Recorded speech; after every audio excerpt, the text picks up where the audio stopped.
तालाब, ये नदियां थी वो पूरे भर चुकी है। अब देखा जा रहा है कि बहुत सारे जो भी इलाके हैं उसमें पानी घुस जाने के कारण लोगों की जो आवागमन की सुविधा है उससे काफी असुविधा हो गई है।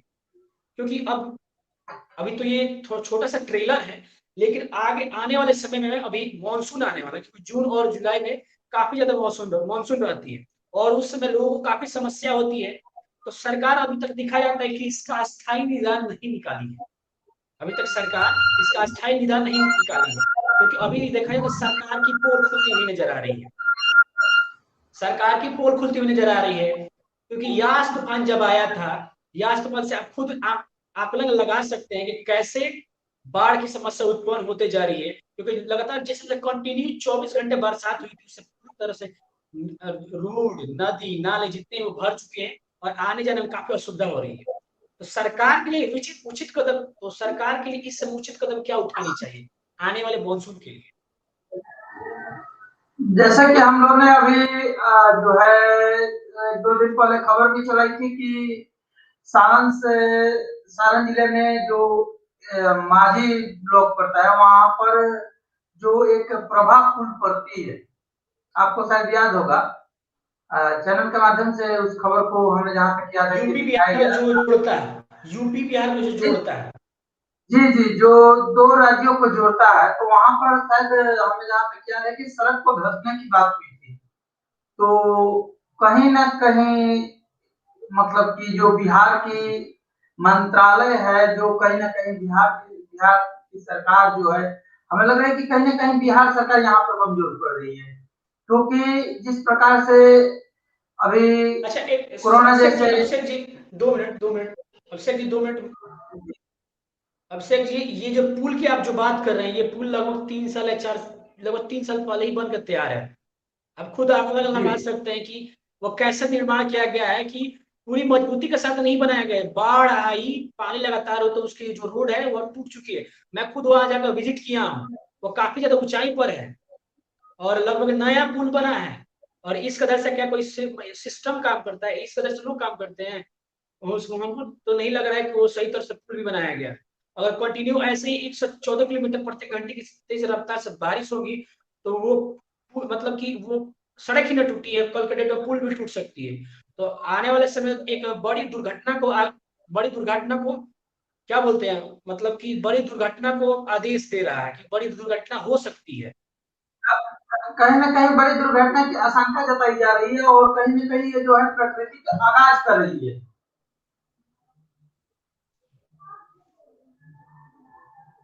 और हेलो, आप आवाज मेरी जैसे कि क्लियर हम लोग जा रही है अभिषेक जी?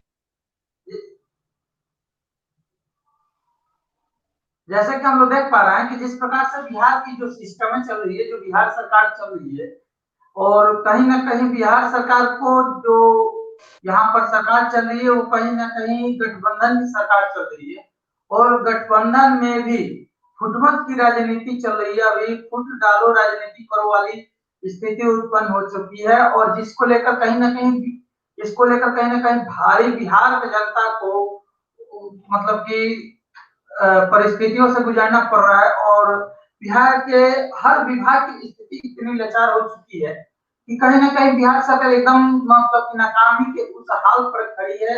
हम कह सकते हैं कि मन बिहार सरकार एकदम लचर स्थिति में आ चुकी है। अगर हम जहां तक रिपोर्ट के हिसाब से लगता है, जो बिहार की रिपोर्ट दिखाई जा रही है, जो हमारे चैनल के माध्यम से दिखाई जा रही है या अन्य चैनलों के माध्यम से जो दिखाई जा रही है खबरें, तो उससे कहीं ना कहीं बिहार सरकार की एकदम सिस्टम, कहीं ना कहीं बिहार सरकार एकदम मतलब कि हम लोग देख सकते हैं कि बिहार सरकार एकदम गए गुजरे स्थिति में उत्पन्न हो चुकी है।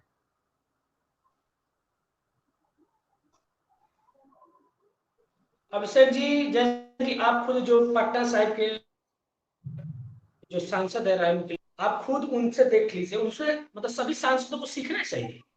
क्योंकि जी जब जी मानसून शुरू हो रहा है, मानसून के ठीक पहले वो अपने क्षेत्र का सफाई कराना शुरू कर दिए। जी वो जी अपने मतलब क्षेत्र के जितने भी जो नाली हैं और जितने भी नहर है, जितने पुलिया, सारी चीजों को सफाई करवा रहे हैं। और कि ताकि आने वाले दिनों में पटना साहिब के जितने भी संसदीय क्षेत्रों के वाले लोग हैं, उनको बाढ़ की समस्या से जूझना नहीं है। तो सभी सांसद जितने भी जो सांसद है उनसे सीखना चाहिए कि सही तौर पर वो अपना काम कर रहे हैं, सही तौर पर वो कर्तव्य को निभा रहे हैं। कि अगर इस समय आप सही समय पर साफ सफाई नहीं करवाएंगे तो कब करवाएंगे? क्योंकि देखा जाता है कि करोड़ों रुपए का फंड, सांसद फंड में करोड़ों रुपए का फंड जो मानसून शुरू होने के ठीक पहले साफ सफाई के लिए दी जाती है, आखिर वो पैसा जाता कहाँ है? कहीं ना कहीं देखिए, जो नहीं कहना चाहिए, जो हमारे यहाँ के मंत्रिमंडल है या जो विधायक एमपी सांसद है, कहीं ना कहीं इसमें बड़ी उनकी योगदान रही है। कहने का मतलब ये चीज है कि सिस्टम को भ्रष्ट बनाने में। और अभी अगर हमें गलती नहीं है, हमें जहाँ तक याद है कि सिवान सांसद पति अजय सिंह का बयान आया था कि सिवान में कोरोना को लेकर किसी भी प्रकार की कोई दिक्कतें नहीं है और बेडें खाली हैं। लेकिन उसके उनके बयान के लगभग 2 से 3 दिन बाद ही कहीं ना कहीं हमें लगता है कि ठेला पर ला एक माँ को इलाज कराने के लिए बेटा के ले जाते हुए तस्वीरें वायरल हुई थी। शायद वो तस्वीरें हमें जहां तक क्या था कि सिवान की ही थी।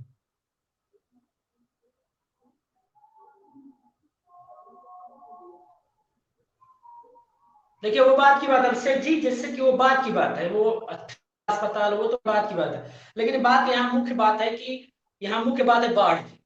क्योंकि अपना भी जो जिला है सिवान जिला या आसपास जी का जी छपरा जिला कोई ले ले, तो बराबर जल समस्या जूझता रहता है, बराबर मतलब जल समस्या से।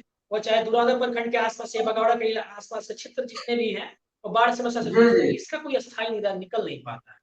तो ये सब सारे छोड़िए, हम पूरे बिहार की बात हो रही है। इस बिहार जी के सिस्टम को कैसे काम करना चाहिए? इस जो आने वाले मौसम, मतलब आने वाले मौसम देखा जाएगा, मानसून का सत्र शुरू होने वाला है, और इस समय सरकार को कैसे सिस्टम से काम करना है, सिस्टम मतलब ऐसे सरकार को कैसे सिस्टम से काम करनी हम चाहिए कि जिससे कि हमें आने वाले समय में जल समस्या उत्पन्न ना हो, बाढ़ की स्थिति उत्पन्न ना हो, जिससे कि लोगों को ऊंचे इलाकों में जाना पड़े और लोगों को दिक्कतों का सामना करना पड़े। देखिए, जहां तक हमारे तरफ से रही है बाढ़ के समस्याओं से, तो इसके निदान तो सबसे पहले कहेंगे कि जो दिशा निर्देश होती है उसकी पालन लोग करें, और जो भी तटबंध के क्षेत्र पर है वहां पर अस्थायी रूप से अपना निवास जो है न बनाए। क्योंकि कभी भी ऐसी समस्या, जल समस्या उत्पन्न होने से दिक्कतें होती है। और जो भी हमारे बिहार के, खासकर हमारे बिहार में जो भी खाली जमीनें हैं वहां पर लोग अवैध रूप से कहिए अतिक्रमण करके जो बिल्डिंगें बना रहे हैं, दुकानें बना रहे हैं, तो कहीं ना कहीं उसके कारण भी जल समस्या, जल निकासी की नहीं होने से जल की समस्या उत्पन्न हो रही और बाढ़ की स्थिति उत्पन्न हो जा रही है। तो इसमें केवल हम सरकार की दोष नहीं दे सकते हैं, इसमें कहीं ना कहीं हम अपनी भी गलतियां मानेंगे, क्योंकि इसमें केवल सरकार को ही दोषी नहीं ठहराया जा सकता, क्योंकि सरकार आपको आदेश दे सकती है, सरकार आपकी मदद कर सकती है। लेकिन अब रही जो स्थानीय बात जल निकासी की, तो सरकार उतनी व्यवस्थाएं अभिषेक जी नहीं कर पाई। अभिषेक जी, जैसे कि आप सरकार की बात, अभिषेक जी एक मिनट, जैसे कि आप सरकार की बात कर रहे हैं कि अवैध रूप से कब्जा कर लिया है, तो सिस्टम में कौन है? सिस्टम में तो सब बिहार की सरकार है ना। तो जो अवैध रूप से कब्जा देखिए, किए हैं, गवर्नमेंट जो भी गवर्नमेंट सेक्टर में जो घर बनाए हैं, तो सरकार के भी तो दायित्व बनता है कि उसको तोड़ा जाए, उसको हटाया जाए। कैसा जी हाँ, बना लिए, बट घर को बना लिए, सरकारी प्रॉपर्टी है। जी हाँ, जी हाँ, जी हाँ, जी हाँ, जैसे कि हाई कोर्ट ने भी आदेश दिया था 2016-17 में कि जो भी अवैध निर्माण है उसे तोड़ने के काम को तेजी से लाया जाए। उसके बाद हमें लगता है कि कोरोना का दौर चालू हो गया और उसके बाद सरकार कहीं ना कहीं पाबंदियां लगा दी, उस पर रोक लगा दी। लेकिन कहीं ना कहीं जिस प्रकार से जल निकासियां जो बंद हो गई, उसके लिए जो अवैध अतिक्रमण है उसे हटाना बेहद जरूरी है, हमें जहां तक लगता है। उसके बाद शायद कहीं ना कहीं जल संसाधन का देखा जा सकता है। और अभी जल जीवन हरियाली के तहत जहां तक सरकार जो ग्राम स्तर पर, जो पंचायत स्तर पर जो कुएं का खुदवाने का, जो कुएं का जीर्णोद्धार, तालाब का जीर्णोद्धार का जिस प्रकार से सरकार पैसे दे रही है, तो कहीं ना कहीं हम कह सकते हैं कि सरकार जो है उसमें एकदम मतलब कि शामिल है इसमें। क्योंकि अगर सरकार योजनाओं को धरातल पर उतारने की चाह दे और अपने अधिकारियों को पूरी छूट दे, पूरी शिद्दत से काम करने दे, तो हमें लगता है कि सारी योजनाएं धरातल पर उतर जाए और ऐसी समस्या उत्पन्न ना हो और रोकी जा सकती है ऐसी समस्या उत्पन्न होने से। तो सरकार बोलती है आप घूस लें, तो सरकार बोलती है ऑफिसरों को कि आप जाकर घूस लें। सरकार कहेगी कि आप कमीशन खाएं। देखिए, जहां तक आपकी बात है तो बात तो सही है कि सरकार नहीं करती है, लेकिन जहां तक हमें लगता है कि हम ही लोग के चैनलों के माध्यम से भी प्रसारित किए जाते हैं। कई बार हम ही लोग अधिकारियों को फोन करते हैं कि सर आपके घूस लेने की बात आ रही है, तो उनके द्वारा स्पष्टीकरण में सीधे बोला जाता है कि आपको जो करना है कीजिए, हमें कोई बड़े पदाधिकारियों से डर भय नहीं है। क्योंकि अगर कहीं ना कहीं इसमें अगर मंत्रिमंडल या जो भी अगर शामिल नहीं होते, तो हमें लग रहा है कि कहीं ना कहीं शायद अगर अधिकारियों को छूट दे दी जाए, हमें लगता है कि अगर आज हमें लगता है कि अगर 1% जिलाधिकारी को केवल उनके पावर का इस्तेमाल करने का हक दे दिया जाए, तो हमें लगता है कि कहीं ना कहीं भ्रष्टाचार को रोका जा सकता है। और ये जो सिस्टम में हमारी जो अधिकारियों की कमी है, लगातार अधिकारी हट रहे हैं लेकिन एक भी अधिकारी की नई बहाली नहीं हो रही है। तो अगर नई बहाली हो तो इस करप्शन को रोकने का मतलब कि बहुत बड़ी एक ये सफलता कहाएगी। और कहीं ना कहीं आप जिस प्रकार से कह रहे हैं तो वो बात सही है कि सरकार ये नहीं कहती कि आप जाकर घूस लीजिए, लेकिन ये जो सिस्टम को बनाकर रखी है, जिस प्रकार से वो सिस्टम को चला रहे हैं, जिस प्रकार से बहालियां नहीं हो रही है, हर विभाग में अधिकारियों कर्मचारियों की कमी है, तो कहीं ना कहीं जो भी अधिकारियों की मानसिकता ये सेट है कि अगर आप हमको पैसा नहीं दीजिएगा, हम आपका काम नहीं करेंगे। तो अधिकारी तो है नहीं कि हमें हटाकर दूसरे अधिकारी लाए जाएंगे, तो इसका तो वो गलत उपयोग दुरुपयोग तो करेंगे नहीं।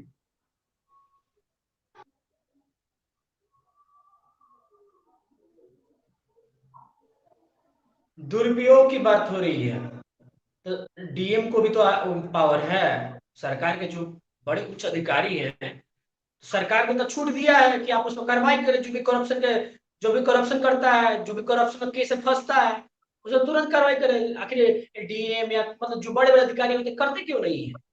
सिस्टम क्या मजबूर क्यों हो जाता है? वो करप्शन कैसे देख लेते हैं? कहीं ना कहीं इसमें मंत्री लोग और जो हमारे विधायक एमपी सांसद है ये भी सम्मिलित रहते हैं। कारण है कि इन्हें अपने राज करनी है और ये अपनी कभी कुर्सी गंवाना नहीं चाहते हैं। ये कुर्सी के लिए कुछ भी कर सकते हैं, ये लोग कुर्सी कुमार बने हुए हैं। और जब तक हमें लगता है कि बिहार की जनता को रिकॉल की सुविधा अगर चुनाव आयोग दे देती है, रिकॉल की सुविधाएं डायरेक्ट अगर जनता के हाथ में चली जाती है, तो हमें लगता है कि कहीं ना कहीं करप्शन और विकास होगी, करप्शन बंद हो जाएगी। क्योंकि अगर जब अभिषेक जी सुनिए। अभिषेक जी, ये फिल्म नहीं है, कोई साउथ की फिल्म नहीं है कि आप जनता रिकॉल दे दे। जनता इतना मतलब जागरूक नहीं है कि रिकॉल के बारे में जाने। अगर जनता जागरूक होती तो ये सारी समस्याएं नहीं आती। जितने करप्टेड नेता है, जितने भी करप्टेड ये कर्मचारी है या जितने भी करप्टेड अधिकारी हैं, तुरंत जनता उन पर कार्रवाई करती। तो ये सारी चीजें फिल्म ही अच्छी लगती है। रिकॉल, इलेक्शन, ये सारी फिल्म ही अच्छी लगती है। जनता अपना अधिकार लेना नहीं जानती है। जनता अपने अधिकार को मांग नहीं सकती है। आखिर क्यों नहीं मान सकती है? जबकि जनता इनको चुनती है, जनता सरकार चुनती है, जनता अधिकारी बनाती है। सारे सेवक, ये सारे जो अधिकारी, नेता, मंत्री, ये सारे लोग, ये सब देखिए आम जनता के नौकर हैं। आखिर ये क्यों नहीं समझते? सही बात है। जनता से ऊपर क्यों मालिक समझ लेते हैं? कारण है उसका, कारण ये है उसमें कि आपको जो भी हमारे अधिकारी गण है वो कहीं ना कहीं भ्रष्टाचार में संलिप्त है। अगर आप हमें समय दे तो हम आपके साथ कुछ तस्वीरें साझा करना चाहेंगे, निकाल कर अपने सिस्टम के माध्यम से, कि कहीं ना कहीं बिहार में किस प्रकार से भ्रष्टाचार में कौन कौन से शामिल। देखिए, कुछ आज से लगभग हमें लगता है कि लगभग ज्यादा दिन तो नहीं हो रही है, लेकिन कुछ दिन पहले नल जल योजना के संबंध में मेरा साइबर कैफे है, अभिषेक जी तो मेरे एक मिनट, अभिषेक जी सुनिए। मतलब कि वो पंचायत चुनाव में ठीक रहेगा। वो सारी ग्रुप जो होंगी सब पंचायत चुनाव में। अभी जो समस्या है, मेन समस्या पर हमें बात करना है। ये जो बाढ़ की समस्या है उस पर हमें बात करनी जी है कि कैसे देखिए लोग अपना अधिकार माने जनता मतलब जो भी नेतागण है बिहार के जितने भी नेता है, वो जो भी जनप्रतिनिधि है, अभिषेक जी जितने भी जनप्रतिनिधि हैं, मतलब जितने बिहार के लोग हैं, जितने जो भी सांसद विधायक है, वो सही तरह साफ सफाई करवाए। मुख्य बात यह है क्योंकि मानसून शुरू होने वाली है, मानसून शुरू होने वाली है, इसका अस्थायी निदान कैसे निकले, इसी को लेकर आज हम लोग चर्चा आए हैं। देखिए, इसका अस्थायी निदान निकल सकता है जो भी स्थानीय विधायक हैं, एमपी हैं, या जो भी स्थानीय जनप्रतिनिधि पंचायत स्तर पे होते हैं, मुखिया वार्ड, अगर ये लोग चाहें तो अपने यहाँ के रिपोर्ट, यानी कि जो हमारे पंचायत स्तर के प्रतिनिधि हैं, अपने प्रखंड विधायक को सौंपे कि हमारे यहाँ बाहर से इतने लोग जो है अवैध अतिक्रमण किए हैं, उसको खाली कराकर जल निकासी की समस्याएं को उन्हें अवगत कराया जाए कि कहाँ पर जल निकासी की समस्या है, और जल निकासी की जब समस्याएं दूर होने लगेगी तो हमें लगता है कि कितनी भी बड़ी बाढ़ आ जाए, अगर जल को जाने की रास्ता मिल जाए तो हमें नहीं लगता कि कहीं बाढ़ की स्थिति उत्पन्न होगी। और उसकी अस्थायी समस्या यही है कि जो भी जल निकासी की जो सुनिए अभिषेक जी,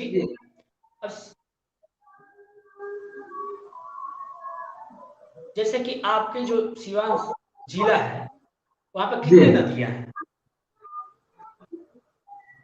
मुख्य नदी कौन है, मतलब जो मुख्य नदी है जो शहर को जोड़ती है, गांव को जोड़ती है, मुख्य नदी कौन है, थोड़ा इसके बारे में बताइए। सिवान में है दाहा नदी। दाहा नदी, आपने ठीक पकड़ा। आप दाहा नदी की बात करें कि वही प्रमुख नदी है, और जो दरौली मतलब दरौली जो सरयू नदी है वो तो मतलब यूपी वगैरह को छूती है, लेकिन आप जब दरौली मतलब जो दाहा नदी को देखेंगे ना, जो सिवान या हसनपुरा या सहौली, और जब आती है तो सिवान मुख्य शहर से आती है। अगर आप जो हॉस्पिटल मतलब कि श्रीनगर की तरफ बढ़ेंगे, बस अड्डा के पास जो जहाँ बस अड्डा है, जहाँ पे पुल अभी बन रहा है, जहाँ पे अभी हाल फिलहाल में गिरी हुई थी, वहां पे जब दाहा नदी गुजरती है ना, तो देखा जाता है कि वहां पर दाहा नदी के पास जितने भी आसपास से घर हैं वो अतिक्रमण कर लिए हैं, कब्जा कर लिए हैं, और जब भी बाढ़ आती है तो पूरा फैलने लगती है और उस पर उचित कार्रवाई नहीं होता है। बहुत दिन से आवाज उठती है, और मतलब कि जो नदी है, नदी का तो रास्ता होना चाहिए ना, जब पानी बहता है तो रास्ते खोजती है, नदियां जो होती है रास्ते खोजती हैं, और नदियां रास्ते खोज हो जाती है। जब जब दाहा नदी का मतलब रास्ता ही नहीं मिलेगा तो पानी कहाँ जाएगा, आप खुद सोचिए, पानी कहाँ जाएगा, पानी शहर में ही जाएगा, गांव में ही जाएगा, आसपास के लोगों को दिक्कत होगा। जो लोग हैं अपने सुख सुविधा के लिए तो घर बना लिए हैं, जो लोग हैं सुख सुविधा के लिए घर बना लिए रह रहे हैं, उनको भी दिक्कत होता है, उनको भी मतलब मन में डर रहता है कि कब ये टूट कर गिर जाए। लेकिन अधिकारी जो है, जो भी सीमा के डीएम या जो भी वगैरह के अधिकारी है, उनको तो ध्यान देना चाहिए कि ये जो सारी जल समस्या जो हमारी मुख्य दाहर नदी है उसकी साफ सफाई करवाई जाए, वो अतिक्रमण हटाया जाए, जो मतलब कि जो नदी के रास्ते हैं उसमें कोई कठिनाई ना हो, उसके तहत एक फंड रिलीज किया जाए, तब जाके ये सारी जल समस्या दूर होगी। देखिए, जो रही बात फंडिंग की, तो सरकार के द्वारा हर साल प्रतिवर्ष आपदा कोष में कुछ ना कुछ सहयोग राशि दी जाती है, और विशेषकर जो सिवान सिवान में हमें जहां तक मालूम है कि सिवान में एक दो नहीं कई ऐसे हैं जो कि सांसद रह चुके हैं, वर्तमान में सांसद भी हैं, कई विधायक हैं, और हमें जहां तक लगता है कि वो जो आप नदी की बात कर रहे हैं वो डीएम ऑफिस के पीछे ही है। डीएम कार्यालय से कोई दूर नहीं है, और कहीं ना कहीं सिवान के जिलाधिकारी को इस पर विशेष नजर देनी चाहिए, वहां की सर सफाई और खासकर वहां के तो अतिक्रमण मुक्त होना चाहिए, लेकिन ये नहीं है। और कहीं ना कहीं यहाँ पर हम जिस प्रकार से आपको बताएं तो इसमें कहीं ना कहीं भ्रष्टाचार है, और भ्रष्टाचार जिस प्रकार से संलिप्त है वो देखने को मिल रही है, कहने की बात नहीं, वो देखने को मिल रही है। और ये स्थिति सिवान की ही नहीं, हमें जहां तक लगता है कि ये स्थिति गोपालगंज में, छपरा में, ऐसी कई जगह माझी है, तो ये सभी जगह की स्थिति यही है लगभग लगभग। नया पुल बनता है तो पुल मतलब कि एक जब बनता है तो 1 महीने के अंदर ही बह जाता है। जो भी रोड होते हैं, रोड बनते हैं, देखा जाता है कि उसमें में टेंडर घोटाला, उसमें जो नए नए रोड बने होते हैं, सांसद विधायक तो बड़े बड़े वादे करते हैं, लेकिन देखा जाता है 1 महीने बाद वो टूट जाता है। फिर उसके बाद दूसरा देखिए टेंडर हमें होता है, फिर टूटता है, दूसरा हमें जहाँ टेंडर तक होता है।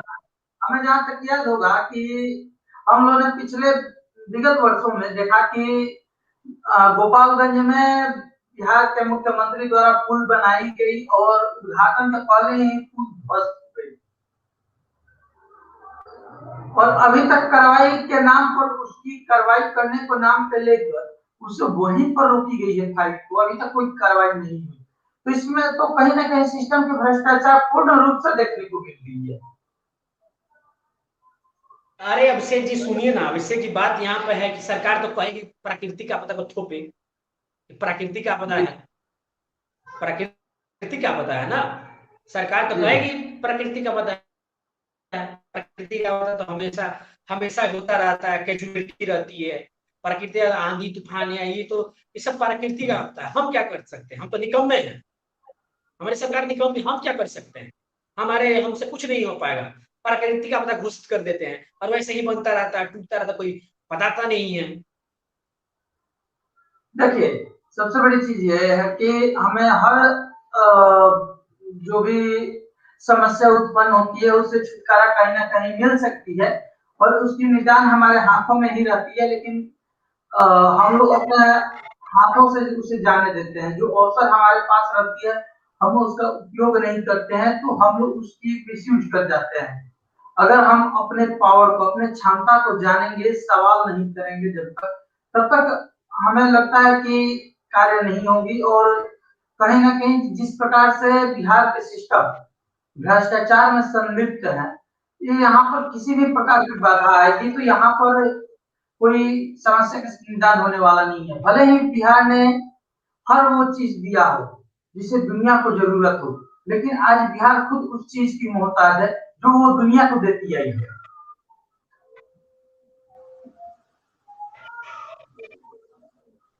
अभिषेक जी चिवड़ा मीठा लेकर तैयार है आप, चिवड़ा मीठा, चिवड़ा मीठा हम्म। लेकर तैयार है, क्योंकि अब चिवड़ा मीठा लेकर तैयार हो जाए, क्योंकि चिवड़ा मीठा की जरूरत पड़ने वाली है अब।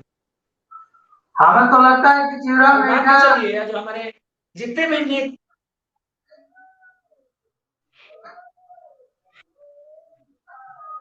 देखिए चिवड़ा अरे मीठा जितने भी देखिए चिवड़ा मीठा का बात नहीं है। देखिए कहने का मतलब ये चीज है कि अभी बिहार में कुछ दिन पहले आप मदद करने जाइएगा तो देखिए पत्रकार साहब, हमें जहाँ तक लगता है कि अगर आप मदद करने जाएंगे तो हमें तो लगता है कि शायद आपको भी जेल में डाल दिया जाए, क्योंकि बिहार में इस प्रकार की इतनी गंदी राजनीतियां हो रही है कि जिसकी कहीं ना कहीं बहुत बड़ी चर्चा हुई हुई है दुनिया में। बिहार में आपको अरे वो तो बात की बात है अभिषेक जी, वो तो बात की बात बिहार है, में वो तो जेल जाने की देखिए बात की बात है। बिहार में अभी 2 दिन पहले एक चल रही थी खान सर को लेकर विवाद हो गई, हिंदू मुस्लिम को लेकर एक ट्रेंड बन गया। लेकिन तभी जो ये खान सर की कंट्रोवर्सी को लेकर, खान सर, जी खान सर फेमस हो गए, लेकिन बिहार में जो ये जन समस्याएं हो रही है इसको लेकर ट्रेंड नहीं बन रहे हैं ट्विटर पर। इसको लेकर अगर ट्रेंड बने तो हमें लगता है कहीं ना कहीं 1% तो बात सुनी जा सकती है। हमारे प्रधानमंत्री, देश के प्रधानमंत्री द्वारा नमामि गंगे के तहत गंगा की सफाई की बीड़ा उठाई गई थी, लेकिन हमें लगता है कि शायद उस योजना को प्रधानमंत्री के घर पर ही छोड़ दिया गया है, हमें जहां तक लगता है। क्योंकि अभी तक तो वो योजना जो है बिहार में तक नहीं पहुंची अरे है, कौन है? बिहार की जनता के पास तक नहीं पहुंची है। और हमें तो लगता है कि नमामि गंगे क्या हर हर गंगे हो गया है योजना। अरे हर हर गंगा क्या, हमको एक गीत है कि राम तेरी गंगा मैली हो गई नेताओं का पाप धोते धोते। आज जी जहां भी सही देख बात ले, है। जाकर देख ले गंगा नदी, गंगा नदी को जाकर देख ले, जो हमारी पवित्र पवित्र नदी है, जो हमारी धरोहर है, जिसे हम माता की तरह पूजते हैं, आज वो लाशों का अंबार बन चुकी है। लाशें तैर रही उसमें, गंगा की पवित्रता खो चुकी है। जो जो गीत निकला है ना, राम तेरी गंगा मैल हो गई, नेताओं का पाप धोते धोते, तो इन नेताओं को पाप धोने के लिए गंगा नदी ही मिली है। अरे सब सही मिलनी चाहिए, बात ऐसा है। सत्ता और ऐसे जितने भी नेतागण हैं, इस समय ऐसी गंदी राजनीति करते हैं, जो गंगा जैसे पवित्र नदी को उसमें लाशें फेंकते हैं। सरकार इतनी मतलब कमजोर है, सरकार इतनी कमजोर है कि वो मतलब कि लाशों को हाँ, ठीक से वो सही ठिकाना नहीं लगा सकती, जला नहीं सकती। रोहित जी, हमें जहां तक लगता है कि देखिए, हम तो आरोप तो नहीं लगा सकते हैं, लेकिन दो शब्द कहना चाहेंगे कि हमें लगता है कि सरकार इसमें कहीं ना कहीं जो बॉडी का पार्ट्स डोनेशन का काम होता है, जो जिसे व्यापार बोला जाता है, उसको जो वो शरीर के अंग को जो बेचते हैं, उस कारोबार में कहीं ना कहीं कहा जा सकता है कि इसमें बड़ी शिद्दत से सरकार शामिल है, क्योंकि ये जो लाशें हैं वो कहीं ना कहीं परिजनों को नहीं दी गई है, और इन आंकड़ों को छिपा दिया गया है, जो कि अब उजागर हो रही है। अभिषेक जी आप अभिषेक जी आप कहाँ रहते हैं, किस देश में रहते हैं?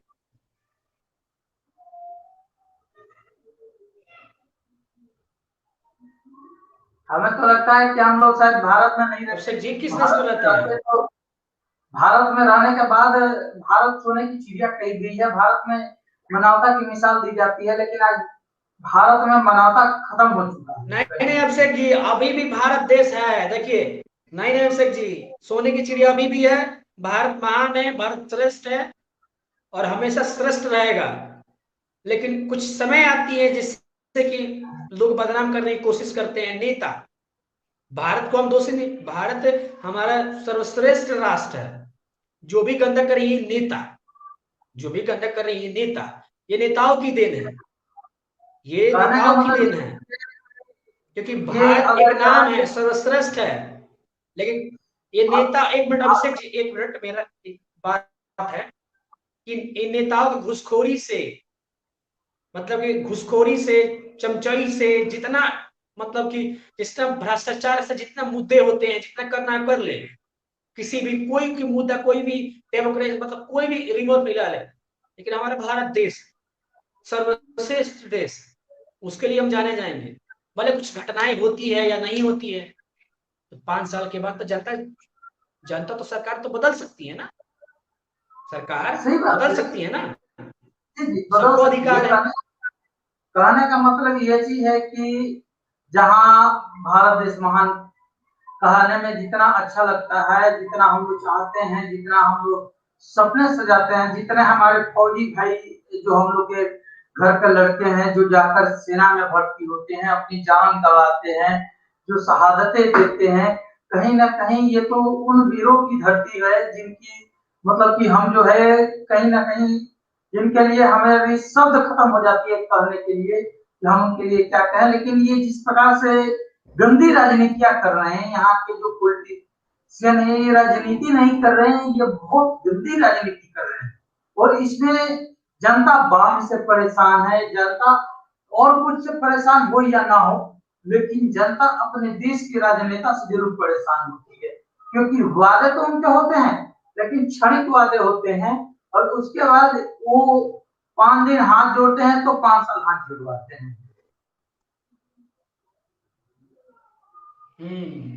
कहते हैं कि भाई जनता है, चलो हाथ जोड़ लेते, मतलब साष्टांग दंडवत तो वो प्रणाम कर लेते हैं, साष्टांग दंडवत सही बात है। प्रणाम कर लेंगे। देखिए, लेकिन 5 साल हमें खोजेंगे ना, हमें 5 साल हमें में एक भी बार आप खोज ले, 5 साल में आप एक भी बार खोज ले, पता नहीं चलता उनका, सही बात है। देखिए, कहने का मतलब ये चीज उनका है पता कि नहीं चलता। देखिए, कहने का मतलब ये चीज है कि कहीं ना कहीं गंगा की सफाई जरूरी है, उसके पहले इन राजनेताओं की भी सफाई जरूरी है, जो कि गंदे हैं, भ्रष्टाचार में संलिप्त है। और हमें जहां तक लगता है कि भ्रष्टाचार को खत्म किया जा सकता है, तो इतनी तो आसान नहीं है, लेकिन हाँ, अगर इसे कुछ हद तक रखा जाए तो बेहतर है। अरे अफसर जी, भारत में भ्रष्टाचार कभी नहीं खत्म हो सकता है। आजादी के बाद भ्रष्टाचार खत्म नहीं हुआ है और ना ही ये खत्म होगा। जब तक लोगों की मानसिकता नहीं बदलेगी कि मुझे कैसे विकास करनी है, आम नागरिकों की मैं बात कर रहा हूँ। आम नागरिक जब अब अपना अधिकार लेना जान जाएंगे ना कि मेरा ये अधिकार क्या है, मुझे कैसे लेना है, तो भ्रष्टाचार ऑटोमेटिक खत्म हो जाएगा। क्योंकि आम आम नागरिक से ही नेता बनते हैं। आम नागरिक ही, इंसान ही नेता बनता है। जब तक इंसान अपने आप को विकसित नहीं करेगा कि मुझे कैसे विकास करनी है, मुझे कैसे देखिए विकास करनी है, अपना अपना विकास नहीं, जनता का विकास करनी है, तब जाके देखिए मानसिकता, जब तक मानसिकता बदली भी नहीं तब तक ये भ्रष्टाचार, करप्शन, जो भी हम लोग कर कुछ खत्म नहीं होने वाला। देखिए आपकी ये बात सही है, और कहीं ना कहीं हम लोग बात को लेकर विशेष चर्चा में थे, तो उसके तरफ हम आपको बताते चले कि ये जो हमारे गांव में जो तालाब थी छोटी मोटी, तो वो तो जल निकासी की एक छोटी मोटी सुविधा थी, लेकिन जो कुआं थी जिसकी कभी पानी से घरों की दाल सींचा करती थी, जो उस कुएं के पानी से जिस प्रकार से लोगों की कई बीमारियां दूर होती थी, आज उस कुएं के पानी नहीं मिलने से और कुएं को लोगों को बंद कर देने से केवल जल निकासी की समस्याएं और बाढ़ की समस्याएं ही नहीं उत्पन्न हुई, बल्कि कई प्रकार की हजारों बीमारियों का आगमन भी हो चुका है।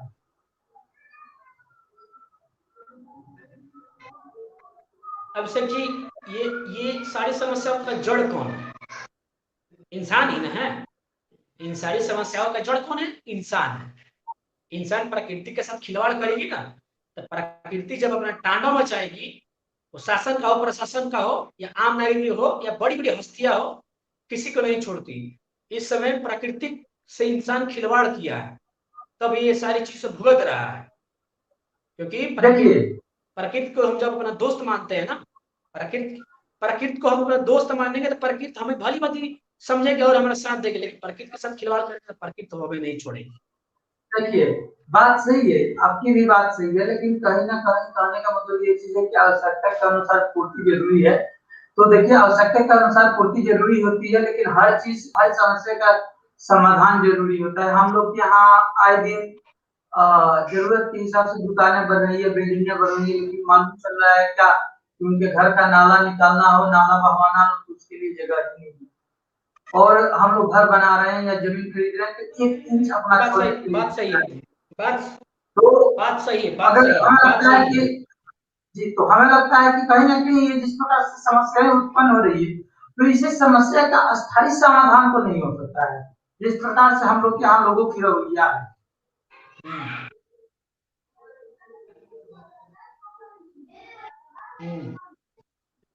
देखिए, सौभाग्य की एक बात है कि सभी जो भी इंसान है प्रकृति को अपना मित्र बनाए और सही प्रकृति बात को भली है। भांति समझे। जो घर भी बना रहे हैं, तो वो मतलब कि जो भी वो घर बना रहे हैं, कोई भी चीज, दुकान बनाए या मार्केट बनाए, कुछ भी बनाए, सही तौर पर पेड़ों को ना काटे, नालों जो नाले बनाए। सबसे जो पर्यावरण के असली जो मित्र है वो पेड़ है, ऑक्सीजन देते हैं। आज ऑक्सीजन की सही कमी है, बात है। कैसे कमी है? पेड़ सही काट बात रहे हैं आप। जनसंख्या बढ़ रही है, जनसंख्या बढ़ते जाए, बढ़ते जाए, बढ़ते जाए, पेड़ों की कटाई होते जाए। क्योंकि पेड़ ना, मतलब पेड़ की हत्या करना आसान ना है। पेड़ क्या बिगाड़ता है? किसे काट दो उसको, कोई तो लगाएगा नहीं। है। सिर्फ कहावत देखिए है कि, सिर्फ एक कहावत है कि एक पेड़ लगाना 100 पुत्र के बराबर है। लेकिन यहाँ सही पुत्र बात नहीं समझते, पुत्र का गला ही काट देते हैं। सही बात है। देखिए कहने का मतलब ये चीज है पुत्र कि का गला आज ही हम काट लोग देते हैं, तो इंसान किस बात का इंसान है? हम आपको एक चीज, छोटी सी चीज दिखाना चाहते हैं। हमें कहीं ना कहीं आज ऑक्सीजन की आवश्यकता पड़ रही है, ऑक्सीजन के लिए हम लोग पैसे दे रहे हैं, ऑक्सीजन खरीद रहे हैं, और कहीं ना कहीं ऑक्सीजन खोजने के बाद भी नहीं मिल रही है। लेकिन गांवों में आज भी लोग जा रहे हैं जो कोरोना के मरीज हैं। आप देखिए कि सबसे ज्यादा ये जो कोरोना का बीमारी है, सबसे ज्यादा ये शहर में ही देखने को मिल रही है, गांवों में अभी देखने को नहीं है। आपने कभी इस पर ध्यान दिया है? क्यों?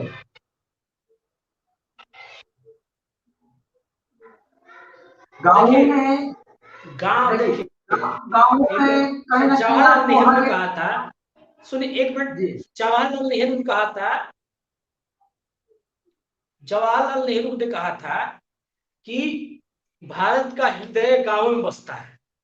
भारत का हृदय गांव में बसता है, और गांव के लोग काफी संस्कारी होते हैं। सही गांव के बात। लोग संस्कार को जानते हैं, लोग को मदद करना जानते हैं। लेकिन शहर वाले एक कमरे में रहेंगे, लेकिन अपने बगल में क्या हो वो नहीं जानेंगे। सिर्फ मतलब कहा था ना, झूठ मूठ का वो अपने छोटा मोटा घर में प्लांट लगा देंगे। उसको पानी देते रहेंगे। प्लांट लगाने से क्या फायदा? पेड़ नहीं लगाएंगे। प्लांट लगा, 100 प्लांट लगा देंगे कि मैं प्रकृति का मित्र हूँ, मैं प्रकृति के साथ हूँ। मतलब उतना ही तो प्रकृति के साथ है, आपकी जीवनी उतनी ही है, उतनी ही है। और देखा जाए जब एनएच के बगल में मतलब कि एनएच के बगल जब पेड़ों की कटाई होती है तो सरकार लगाती है, लेकिन काट सही कौन बात। देता है? आम जनता काट देती है, आम जनता उठा कर फेंक देती है। जब अब इसका देखिए, ये कोरोना वायरस, ये तूफान, या मतलब ताऊ तूफान ले ले, या यास तूफान ले ले, जितने भी तूफान है, कहाँ से है? ये सारी जो मतलब ये सारी जो प्राकृतिक आपदा है, आई कहाँ से? इसको मतलब सही किसने बात। उत्पन्न किया? हम जैसे इंसान ने उत्पन्न किया। हम जैसे इंसान रोहित ही ने उत्पन्न किया, प्रकृति के साथ आज खिलवाड़ कर रहे हैं। तो क्या रोहित जी क्या हमें। बात, क्या पृथ्वी बचेगी प्रकृति के साथ? आज तक आम नागरिक नहीं समझेगा, तो ऐसे ही एक दूसरे नहीं। अभिषेक जी, एक मैं मुझे बोलने दीजिए कि जब तक जब तक जब तक इंसान अपने कर्तव्य को नहीं समझेगा ना, इंसान पर्यावरण को नहीं समझेगा, तब तक ऐसे ऐसे ही लोगों की मृत्यु होते रहेगी। पर्यावरण को इससे मित्र बनाना है। राजनीति तो दूर की बात है, आम जनता को भी समझना है इस समय हमें क्या करना, क्या है मेरा दायित्व, क्या है, लोगों के साथ कैसे रहना है, और मतलब पर्यावरण को सही तौर पर उसे सौंदर्य करना है। सर देखिए, कहीं ना कहीं आपकी भी बात सही है, और कहने का मतलब ये चीज है, देखिए रोहित जी, कि सब कुछ ठीक है, और हमें लगता है कि आप जिस प्रवाह सेतु पुल पर गए हुए थे परसों, जो घटना घटी है, शायद अगर वहां पर, हमें लगता है कि शायद वहां पर कुछ दूरी तक किसी भी पेड़ पौधे के निशान नहीं थे।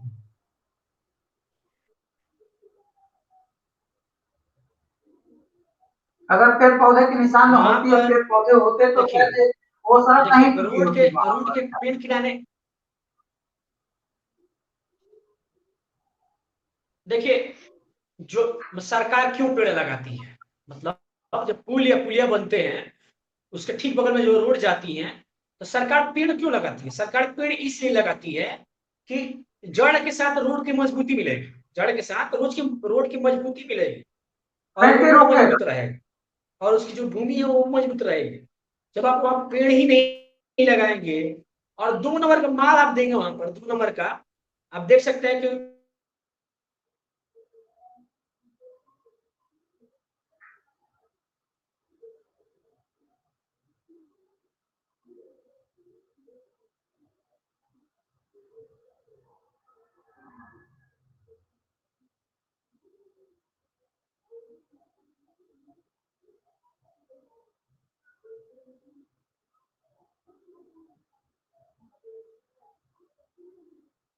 रोहित जी नेटवर्क क्षेत्र में आने का कोशिश करें।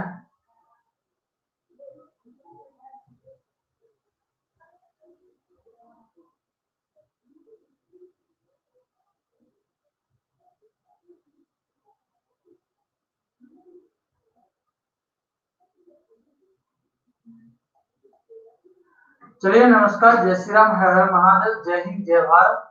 इसी के साथ मिलते हैं कल हम आपके साथ फिर नए डिबेट में, और कोशिश करेंगे कि कल हमारे जो मुख्य अतिथि रहे वो उपस्थित है हमारे साथ। आज किसी कारणवश वो उपस्थित नहीं हो सके, इसके लिए हम आप सभी से माफी चाहेंगे। और कल जो है हम लोग विशेष मुद्दे पर चर्चा करेंगे, और उसकी डिबेट की शो का समय आप लोगों के साथ शेयर की जाएगी, और आप लोग समय से जुड़ने का प्रयास करें। और मैं अपने दर्शकों को, श्रोताओं को धन्यवाद देना चाहूंगा। डिबेट में आप लोग भी शामिल होकर अपने ग्रामीण विकास के मुद्दे को उठा सकते हैं। जय हिंद, जय भारत, जय श्री राम, हर हर महादेव।